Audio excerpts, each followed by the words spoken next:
Hello friends, good morning. This is Veer from Saraswati classes, Narol, Ahmedabad. Friends, as we know, in 11th standard, your subsidiary books, chapter number 5 is going on. And why these subsidiary books are to be prepared, that we have seen in previous lecture. Even we have taken one question also related with this subsidiary book of purchase book. But there are certain students who are asking, sir, which are the transaction we should record over here in purchase book and which are the transaction not to be recorded in the book. So I'm just making this video for those students who are little bit confused that which entries should be posted over here.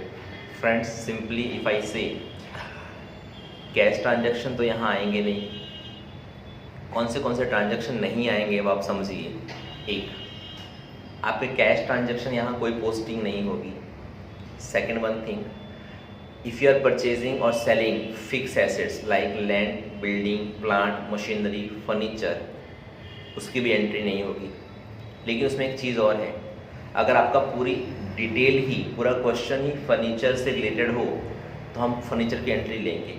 आपका पूरा का पूरा जो question ही related machinery हो तो हम machinery को लेंगे, पर मशीनरी के अलावा दूसरी कोई आइटम नहीं लेंगे। आप समझ रहे हो? इन ट्रांजैक्शन के अंदर हम लोग क्या लेते हैं, जैसे for example we are purchasing a material, तो ये सब मटेरियल के ट्रांजैक्शंस होंगे।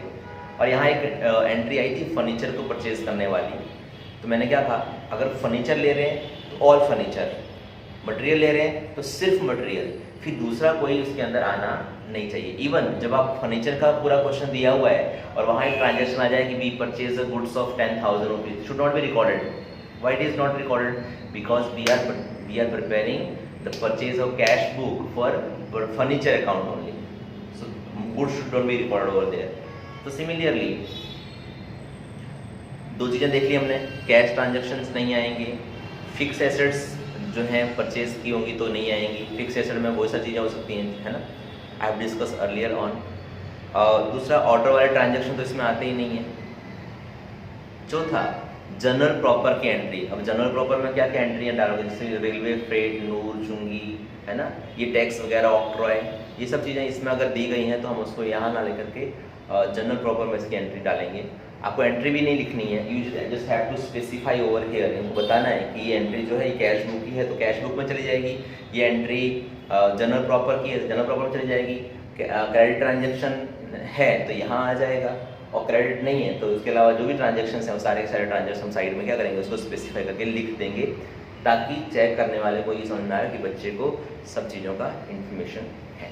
ठीक है फ्रेंड्स, सो सिर्फ और सिर्फ क्रेडिट ट्रांजैक्शंस को ही हम इन चार के चार जो बुक्स हैं, purchase books, sale books, purchase return and sales return book, उन्हीं की एंट्री हम यहाँ पर डील करेंगे। इसके अलावा कोई एंट्री यहाँ पोस्ट नहीं करेंगे। दूसरी एक चीज़ इस चैप्टर में खास आप लोगों को ध्यान रखना है कि आपको जैसे हम जनरल एंट्रीज पढ़ के आए तो उसमें हमने क्या सीखा, if there is trade account given to you तो हम ट्रेड डिस्काउंट भी माइनस करते हैं, और कैश डिस्काउंट दिया तो कैश डिस्काउंट भी माइनस करते हैं in cash transaction only. But if in this chapter of subsidiary book, in purchase or sale transaction, if you have given the purchase and even cash discount and trade discount is also given to you, in such circumstances at that time you will deal only with trade discount.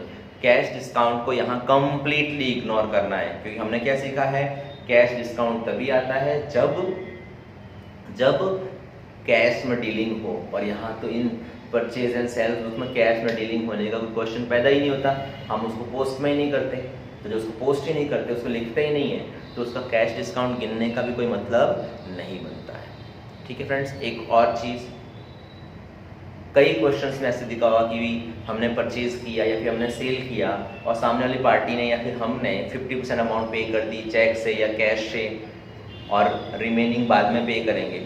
तो subsidy books का basic फंडा आप ध्यान रखना, जब तक पूरी 100% amount पे ना हो तब तक उस ट्रांजैक्शन को हम लोग सिर्फ और सिर्फ क्रेडिट ट्रांजैक्शन ही मानेंगे। भले 99% अमाउंट पे कर दिए, 1% is remaining that's a credit transaction. Is it okay friends?